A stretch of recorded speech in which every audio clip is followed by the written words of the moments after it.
अब रात के आधे 12 बज चुके थे। थोड़ी देर पहले ही मैंने अपनी माँ को उनके कमरे में सोते हुए देखा था। वे गहरी नींद में थी, इसलिए मैंने उनसे कुछ नहीं कहा।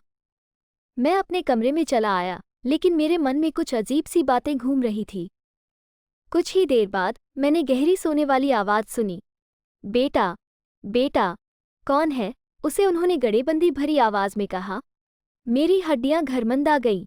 माँ, यह मैं हूँ, मैंने डर की आवाज़ में कहा। बेटा, वहाँ कोई है। खिड़की के बाहर उनकी आवाज़ बुदबुदाई थी। मैंने उनके कमरे की खिड़की की ओर देखा, लेकिन कुछ नहीं था। बस अंधेरा और शांति थी। मैंने उनसे कहा, माँ, वहाँ कोई नहीं है, आप गहरी नींद में हैं। वे धीरे धीरे शांत हुईं, लेकिन मैंने उनकी आंखों में उस अजीब सा डर देखा। उसी रात उनका चेहरा मेरे सपनों में आ रहा था, उनकी बुदबुदाहट मेरे कानों में घूम